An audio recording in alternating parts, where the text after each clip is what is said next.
our walk back through time, back through London's history to Anglo Saxon London must start here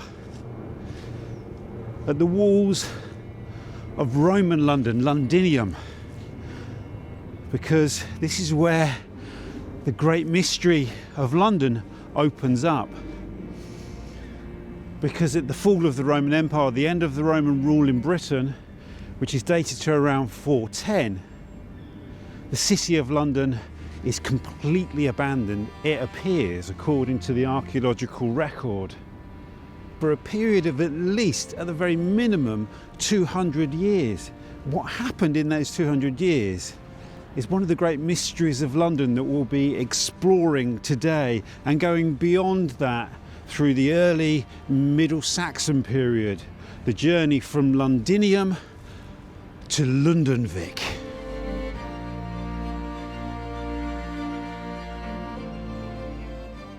What's really fascinating is some archaeologists have suggested that actually Londinium was in decline as early as the year 150, so not long, 100 years after the establishment of Londinium. Some archaeologists say there's evidence for the decline of Londinium, and then there was a revival in the 2nd and 3rd centuries, but then later in the 2nd and 3rd centuries I should say.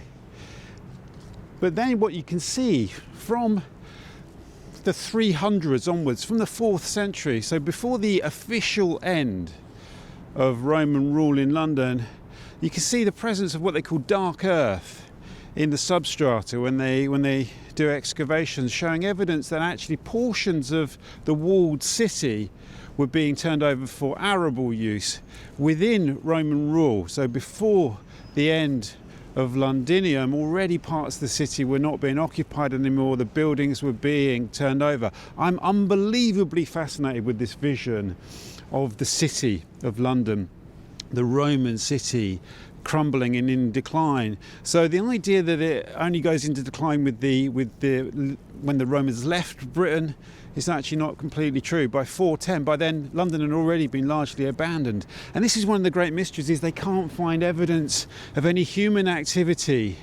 inside the Roman walls until much later. And we'll talk about that in a minute. There's a very famous site where we get our first re-emergence of activity within Roman London.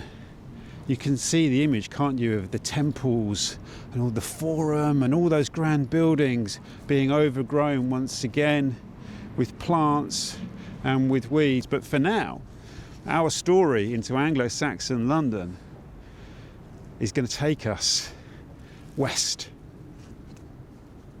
I've got to get over there. I don't know what I'm doing here in the city.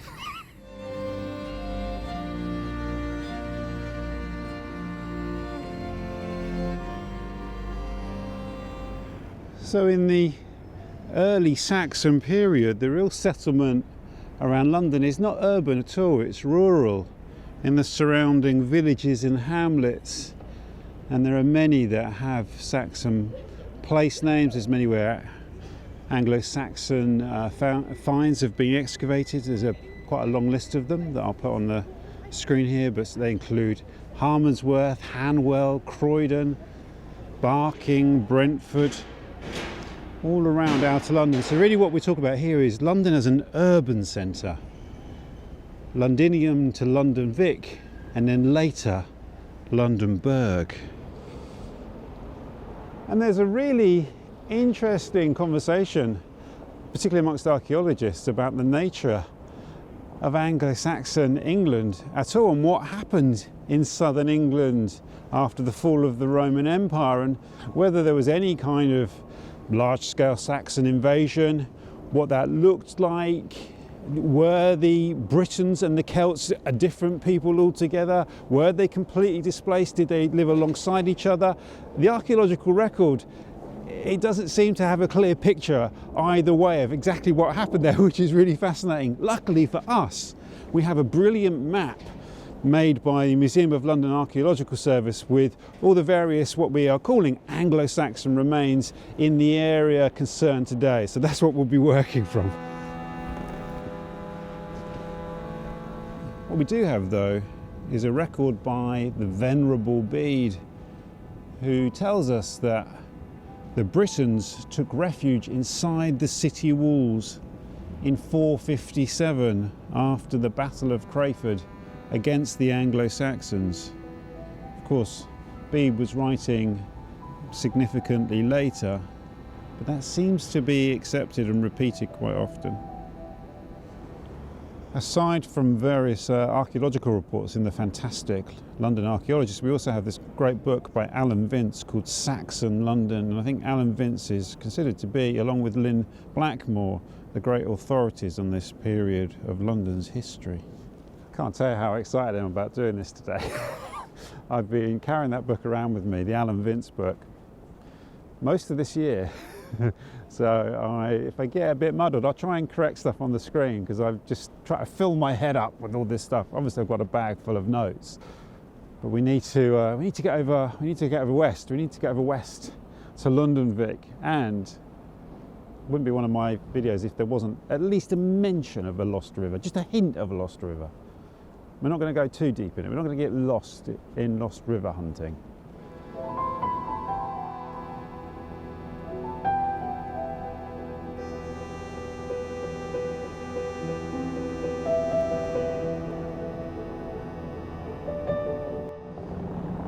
Look at this fantastic wooden doorway here in Priest's Court, Foster Lane. I think that's one for our medieval London walk. There were some early Saxon finds in Clerkenwell, not far from here, including several pits containing pottery shards, showing evidence of possible occupation around Clerkenwell.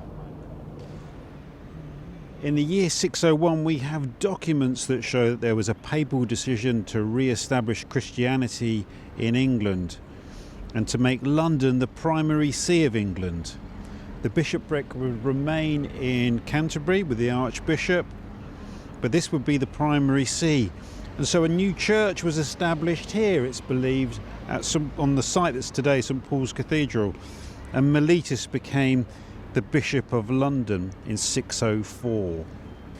It appears that at this time London was effectively controlled by Athelbert of Kent, who was the uncle and over-king of Sebert, king of the Saxons. Of course, it raises a really interesting question. If the Roman city had been abandoned, then why would you make this the site of your church if there were no people here to actually attend the church? But they can't find any evidence at all of any significant settlement in this area before the church was established in 604, or indeed in the intervening period afterwards. There is likely to have been quite a small minor settlement on this high ground here around the top of Ludgate Hill, and just slightly beneath it there's another church that was built around here, St Gregory's, before the establishment of Lundenburg. I'm getting a bit ahead of myself, but we might as well plant that seed now. King Alfred the Great, Lundenburg, the 880s.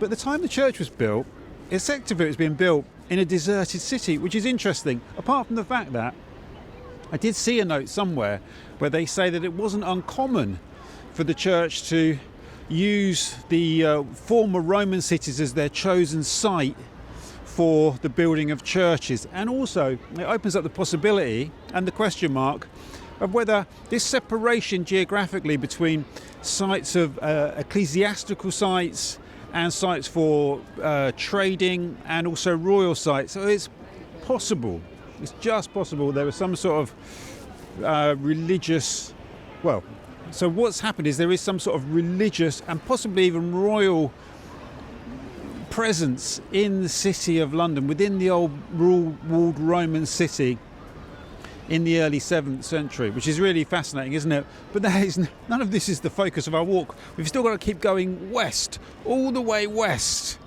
to Covent Garden, what we today call Covent Garden, and Lundenwic, the mart of many nations. So we're going to descend Ludgate Hill now into the valley of the River Fleet, splosh through the Fleet, and then up Fleet Street, heading west. As Alan Vince points out, The impact of the Anglo Saxon settlement of England is profound. It alters the language, it changes and establishes many of our institutions and also many of our settlements as well.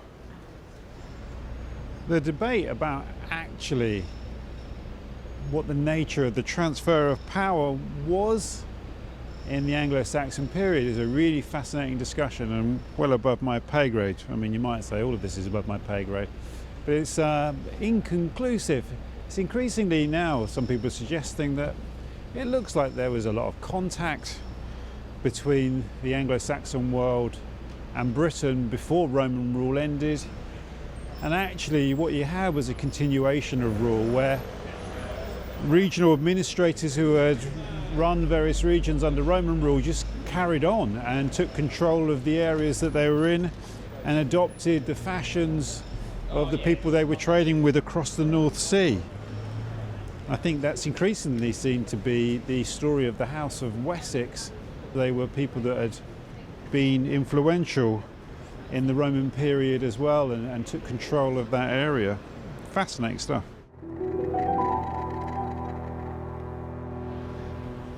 Excavations in Fetter Lane uncovered a silver sword pommel that they believe dates from around the year 800. So before the resettlement of the city at Lundenwic, but not within Lundenwic, so in a curious in-between area where the excavation report mentioned as well that the find in Fetter Lane was just close to where there was possibly a tributary of the River Fleet, which is a new one on me.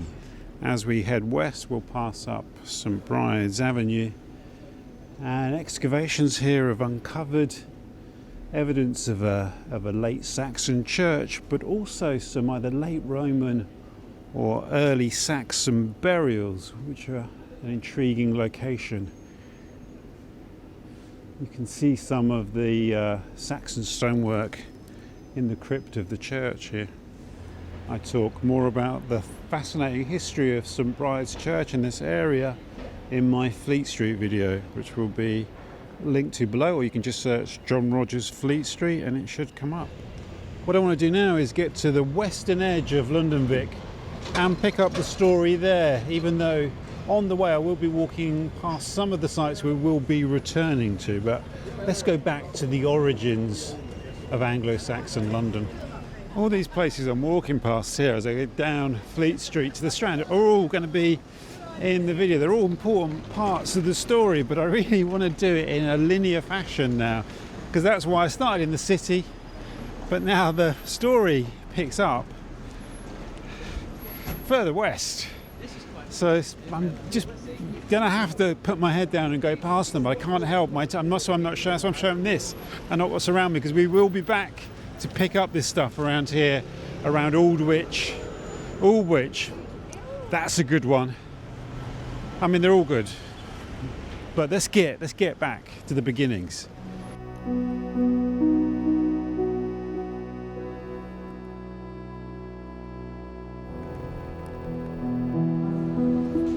National Portrait Gallery site here in St Martin's Place was the site of a Middle Saxon quarry. There were also pits here and various structural features, and this would have been on the very western edge of Lundenwic, the mart of many nations, and really the start of Anglo-Saxon London was here, just around the edge of Trafalgar Square. But before we properly delve into the heart of Lundenwic, I want to go to the place that possibly preceded it in this area, just on the other side of the National Gallery in Haymarket.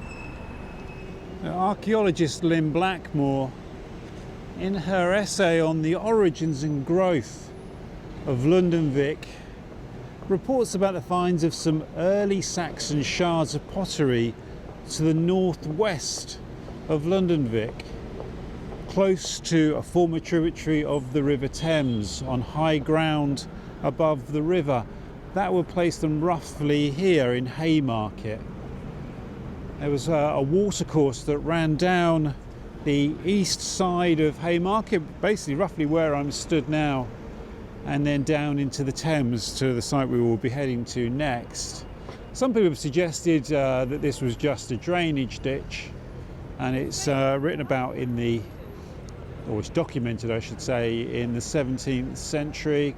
Nicholas Barton in the Lost Rivers of London shows a map of these watercourses around here as dubious lost rivers, but they do exist in the archaeological record.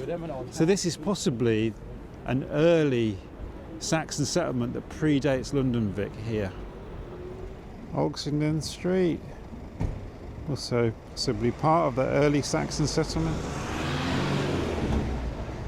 So by the early 7th century, a trading port, a significant trading port, was developing sort of in the area behind me around St Martin's in the Fields and Charing Cross. And here I'm on the edge of Trafalgar Square.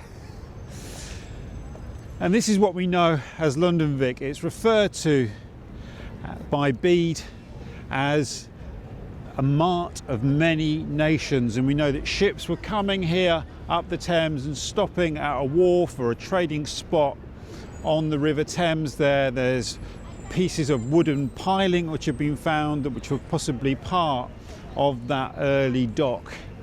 So this here is the origins of Lundenwic, and we see it popping up in land grants later on in the 600s. 672 is one, and another one in the 680s that are referring to it. I'll put the text on the screen, but very clearly as an extramural settlement. What I'm fascinated by, actually, by all of that, is still the fact that at the time that this trading port was in its proto form, and Lynn Blackmore regards it as a proto-urban settlement at that stage, it does grow to a place of 5,000 people. And we're going to go on a journey where we go through that timeline from the earliest settlement here at Charing Cross up to the Royal Opera House and the Great Defensive Ditch, and then we'll go to the eastern boundary over there by the London School of Economics. But it is a fascinating idea that you had St Paul's Cathedral up there on Ludgate Hill in this deserted, seemingly deserted Roman city. The gap, the area we just walked between St Paul's and here at Trafalgar Square, a no man's land, marshy around the mouth of the Fleet, and then this very small trading settlement developing on an inlet, a tidal inlet on the River Thames. It's a beautiful vision, isn't it? In the 1720s, here where we have the portico of St Martin in the Fields, they discovered several stone coffins or sarcophagi that were believed to be Roman. One of them contained Middle Saxon glass vessels, and another of them had a Saxon spearhead. Here we are at the one end of the Strand, and Alan Vince in Saxon London often refers to Lundenwic as the Strand settlement. And what's fascinating, and I think ever so slightly bonkers, there are so many people around central London at the moment, it's hell. What I find really intriguing and fascinating and a little bit mad is that this area, this Saxon trading part, the mart of many nations, was considered to be not a myth, but so much they were looking for it. Archaeologists were looking for the Anglo Saxon port, and it was only in the 1980s that the various pieces were put together to confirm the extent and the area of Anglo Saxon Lundenwic. And obviously there's still things being turned up. Some of the key developments were at the Royal Opera House site and at the London School of Economics, but they reckon at its peak it was between 55 and 60 hectares large, big, stretching from here, I'm in Northumberland Avenue, and I'll tell you why in a minute, from here all the way west to Aldwych, and if you follow that line up to Kingsway and Holborn Station, and then back along the line sort of just to the north of Covent Garden, Shorts Gardens, that kind of area, down back here to Trafalgar Square, So it's a sizable old area, and like I say, would have had a population at its peak of about 5,000 people. So around this spot here at the junction of Northumberland Street and Northumberland Avenue, a gold coin of Burgred of Mercia was excavated. And it's interesting that by the 600s, the 7th century, Lundenwic was already minting its own coins, so that the trading here was significant enough for a mint to have been established. And this spot here is basically at the end of the tidal inlet, so in the direction that we're looking down there towards the Thames, there was quite a wide tidal inlet which gathered in the tributaries that I mentioned before. There are 3 strands that came together here. The Venerable Bede writes that in 679 a Frisian trader was recorded buying slaves at the port here in Lundenwic, and those slaves would have been either captured people in battle or maybe some of the conquered Britons, if indeed a conquest took place. And as mentioned before, there is quite a bit of debate about that. Slaves also would have included criminals. That was one of the punishment for certain crimes, was to lose all your rights and become a slave. And whereas some of the records, like the Anglo Saxon Chronicle, is not considered to be particularly reliable for the early Saxon period because there were no contemporary sources, when you get to Bede writing in the 730s, he becomes a lot more accurate in writing about things that happened in relatively recent times. Craven Street here, just near the Strand, is where some early to mid-Saxon bone thread pickers were excavated. So one of the early aspects of Saxon London.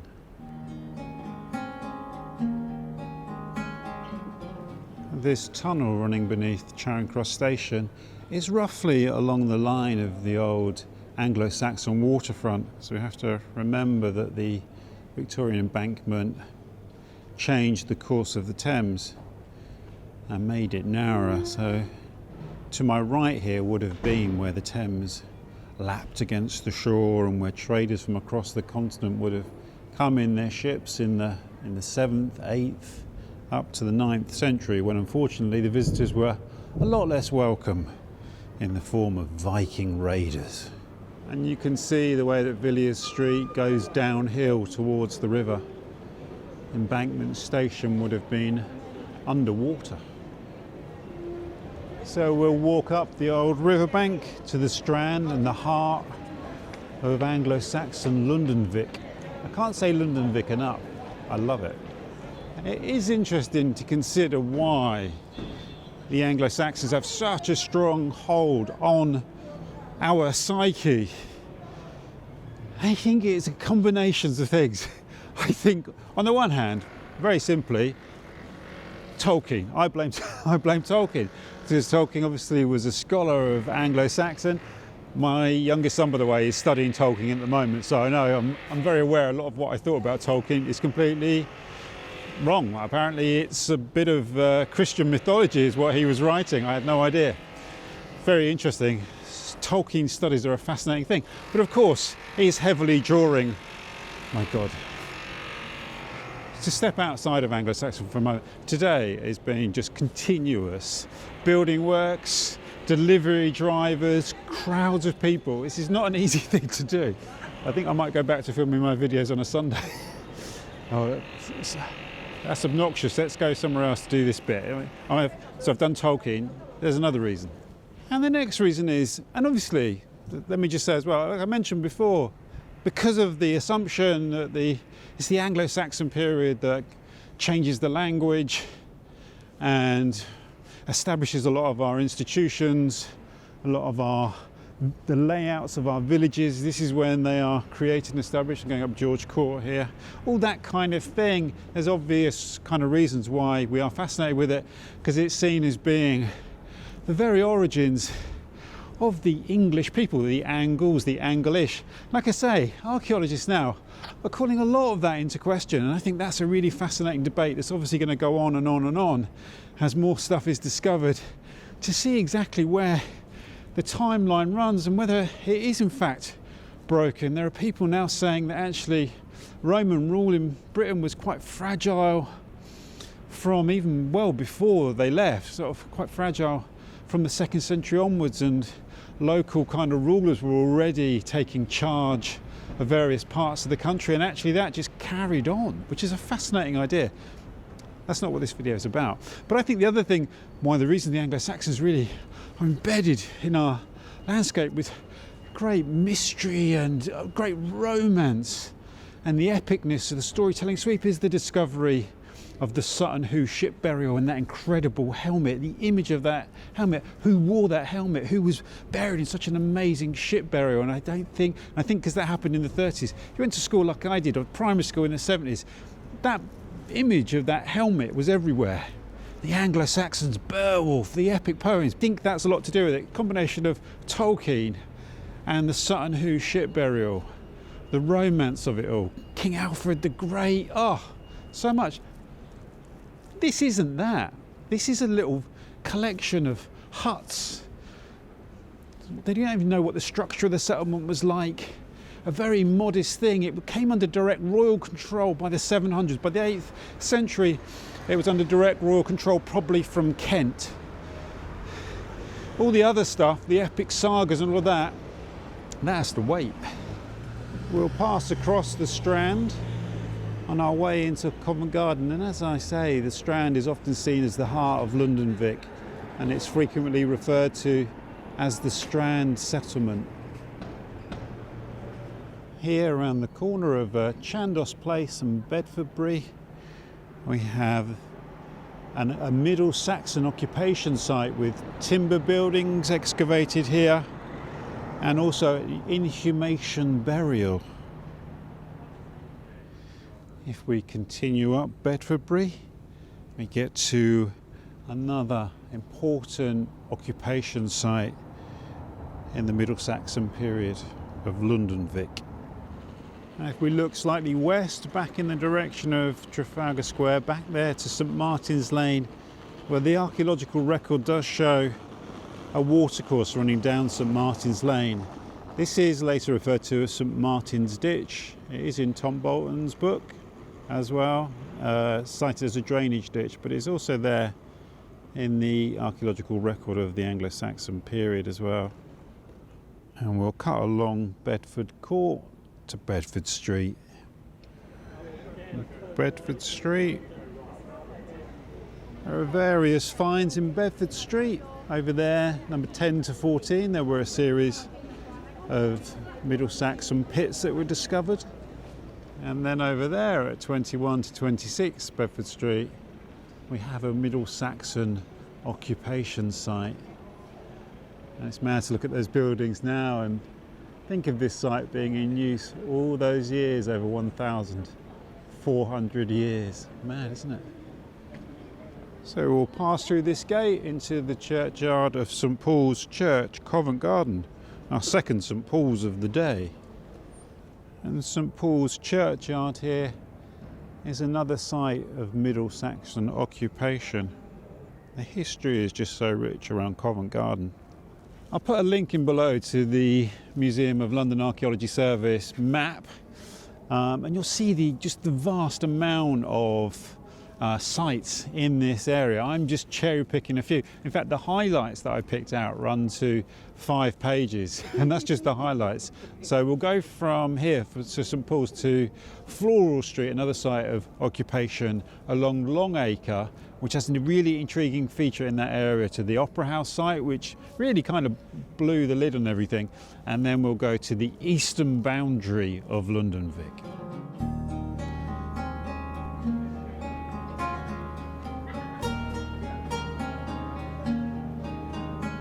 We'll cut through Floral Court to Floral Street, a site of Middle Saxon occupation. So we turn into Floral Street, which was another main centre of Lundenwic. We're looking for 46 and 47, which was the occupation site. The numbers in Floral Street are very confusing.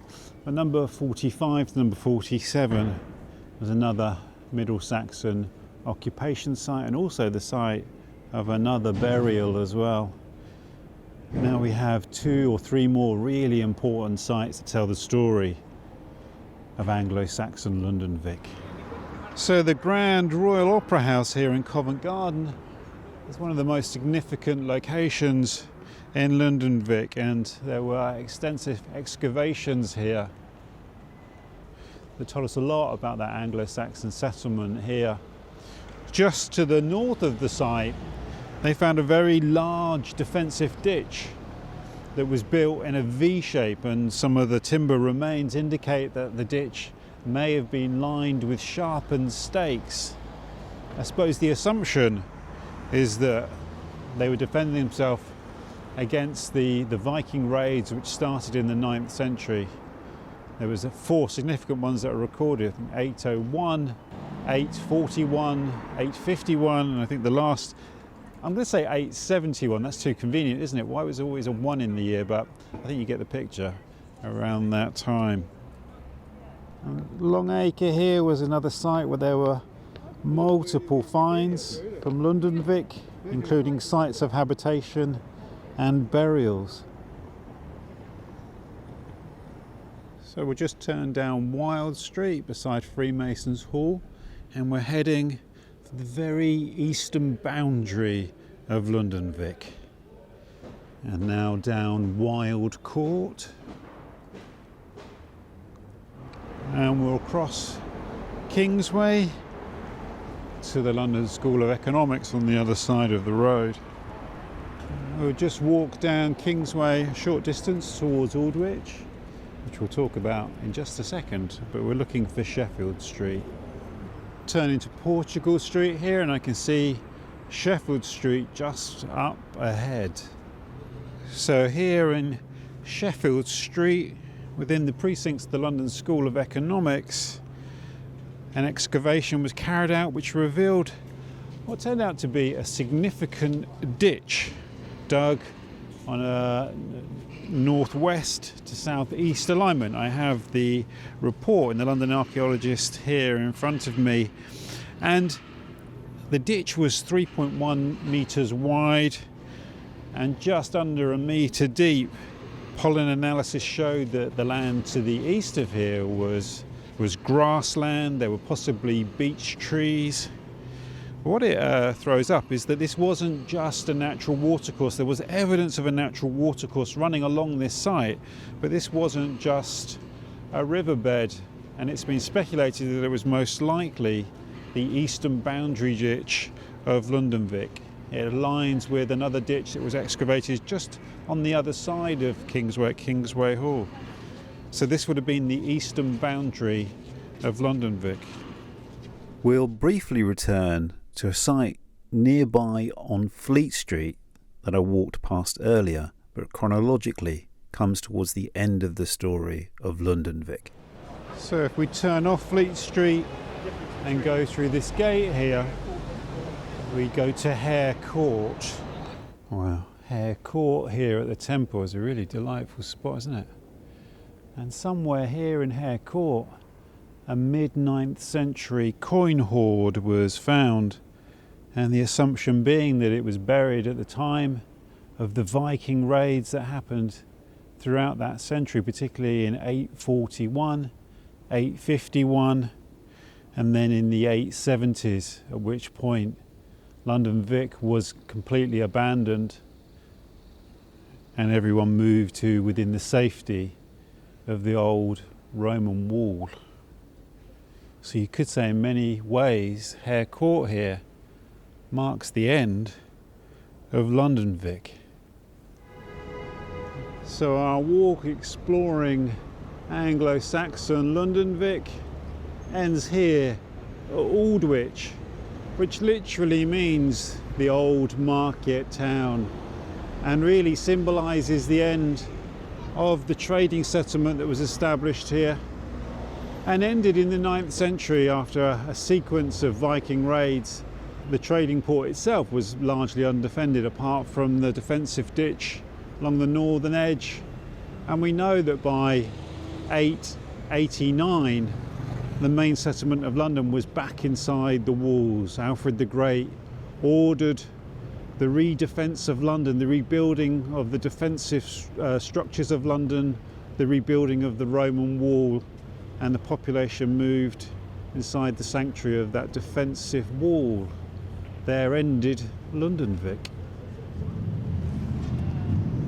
It is actually unintentional that I end the walk here in front of Bush House with the sign there saying "to the friendship of the English-speaking peoples," and it's an odd symbol of the consequences, if you like, or the success of that, what grew out of that early to middle Saxon settlement over here on the western side of central London, outside the Roman city, outside the abandoned Londinium, to form eventually a kingdom that would spread its influence around the world. Of course, the next chapter of this story is Lundenburg, because it doesn't end here. Anglo-Saxon London doesn't end with the collapse or the abandonment of Lundenwic. It continues inside the walls of the city of London, but that's going to have to be another video, so that'll be for another day. We've done Lundenwic, we've done the end of Londinium, we've done Lundenwic, and next will come Lundenburg, and perhaps we'll merge that into Norman London, early Norman London. Incredible stories. I've been wanting to do this. This would have been a chapter in this other London, and I didn't do it. I've been wanting to do this for so long, so I found it really, really illuminating. I urge you to follow up on the links that I'll post below and check out the proper archaeology, because this really is about having an experience on the ground, reading some stuff in books in the pub, making notes in a notebook and flicking through my notepad to try and join the dots up. But really it's about coming out here and walking the terrain, walking the territory and seeing what you find. So thank you so much for joining me on that walk. I hope it was sort of moderately coherent. Thank you so much to my supporters on Patreon, the YouTube members, to yourselves coming here, watching these videos, leaving comments, or just watching them is more than enough. So yeah, I look forward to some comments on this. I'm sure I've made errors like said 1871 instead of 871, things like that, which people point out, and it's very helpful. So, as I always like to say, I look forward to seeing you on the next walk, wherever that may be. It's over the meadow, over the stream, it's where I am going and where I have been. It's been a long day now, it's time for a beer, and now for home, of course I must steer. It's over the meadow,